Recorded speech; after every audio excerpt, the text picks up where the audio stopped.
together as one.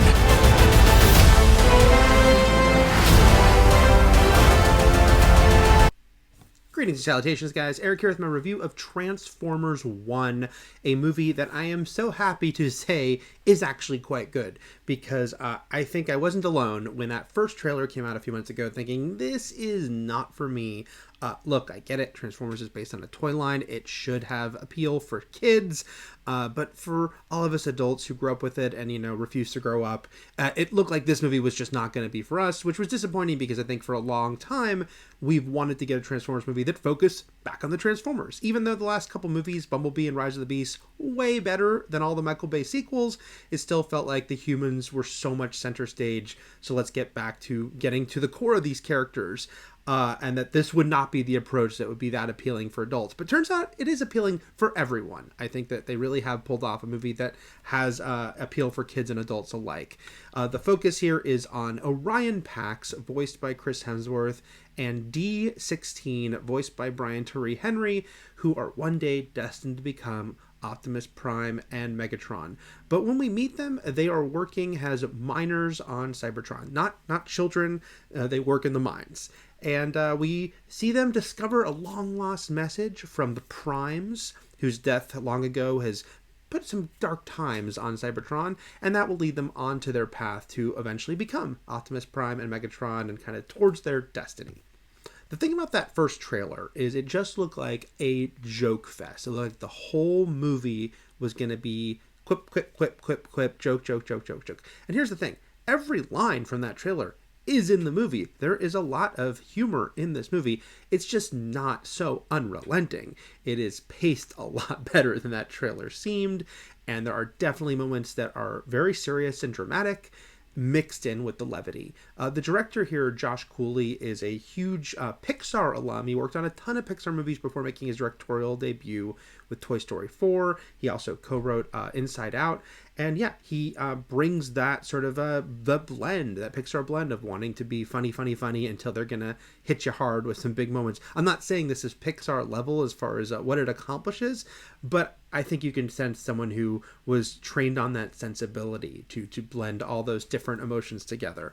And by the way, a lot of the comedy is very funny. The first third or so goes a little harder than it needs to on that regard. It's, coming at you a lot with those jokes, but the pacing improves as the movie goes on, but the whole movie improves as it goes on. It is a movie that benefits from getting better and better as it goes along and ending on a real high note. I've seen the movie twice now, and both times I've seen it, it's just like, well, it ends on such a crescendo, kind of leaves you kind of really excited and thrilled if you are a longtime Transformers fan like me, and there are a lot of Transformers fans at this point. The movie looks really good. ILM actually did the animation here, which at first surprised me. I forgot that they did the animation for Rango many years ago, and then more recently, just this year, they did Ultraman Rising, but it's still pretty rare for them to fully animate a movie. But it looks great, and there's a lot of clever ideas here.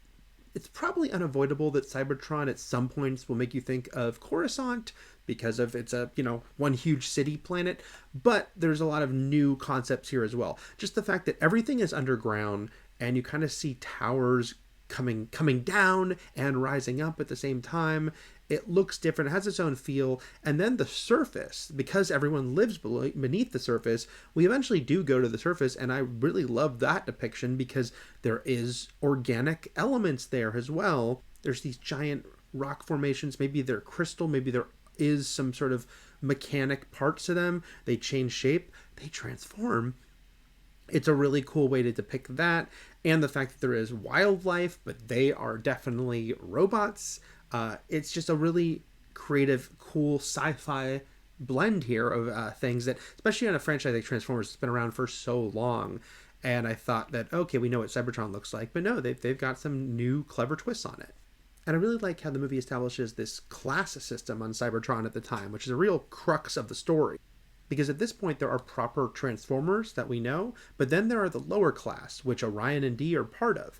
These are these non-transforming minor bots who are treated like lesser beings, made to work in the mines, and not treated well by the actual Transformers. It's an interesting element to put in the movie, and it really helps kind of build up the, the legend of Optimus Prime, because he is just this nobody. He is going to rise up. We know he is destined for great things. He is destined to be this amazing leader, but right now he's just another guy working in the mines with everyone else. The voice cast are all good, including Hemsworth and his Avengers co-star Scarlett Johansson, who voices Alita, and then there's Keegan-Michael Key as B-127, who we know as Bumblebee. I don't know if he needed to have a different name too, but that's okay. He is funny. He is definitely meant to be the comic relief in this film. He didn't talk in all the other Bay movies. Here he does get to talk quite a bit, actually. And who can resist Steve Buscemi voicing Starscream? I know he voiced some other random Transformers in one of the other Bay movies, but he is meant to be Starscream. Come on. Steve Buscemi was born to be Starscream. I do think the standout here is Brian Tyree Henry, though, has D16 / Megatron.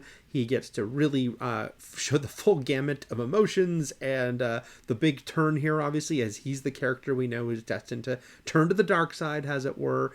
I do wish, plot-wise, they had better set up that this guy is sort of capable of going where he goes, because when he does make his turn, it doesn't feel quite as motivated as I think it should. I think there needed to be a little bit more in the early scenes when he is still huge buddies with Orion to show something else underneath, something within him that would make us understand how he could so quickly, it feels, make this swap. But I think that Brian Tyree Henry is very good at showing the different side of him when he brings it out. It does feel like, wow, this character has made a big turn. This is a funny year cinematically because this movie is one of several that feels very sort of X-Men First Class coded, which is to say the idea of they were once best buddies and they will become the greatest of enemies. These prequels, because we've got Wicked coming later this year, and we have Mufasa coming later this year, and they're all kind of doing twists on the same thing, which is, let's look in the past and see how once the greatest friendship of all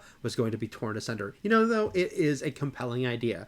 Of course, we also have to go back to Obi-Wan and Vader. It will always be a, cool idea to say, once upon a time, these two characters were so close. What happened to split them up?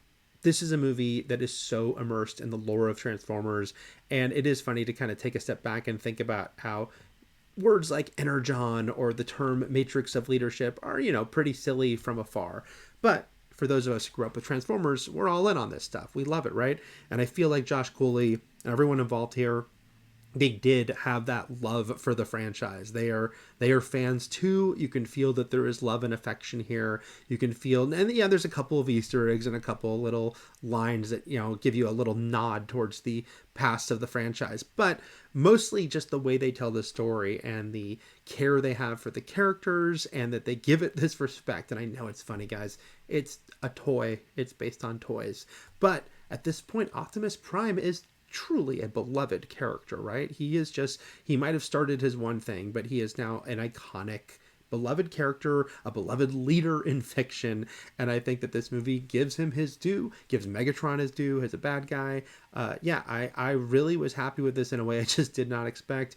It is sort of the best pure Transformers movie since 1986, since the Transformers the movie animated a feature back then, because it is focusing back on the core characters, on the world. And yeah, I would be excited to see more, a continuation. It is funny to think about how this is supposed to be billions of years before our modern era. These guys have had a long time beef with each other. So there's plenty more they could fill in with Transformers 2, Transformers 3, etc., etc. But if all we get is this one-off, has an origin / prequel story, that's fine too. It is very satisfying in its own right because we have plenty of other Transformers stories to fill in the gaps of what happened next. So those are my very happy thoughts on Transformers 1, and man, am I glad it was not what that trailer made me think it is. I hope others enjoy it as well. If you can like and subscribe, that would be great, and I'll be back with more soon. Take care.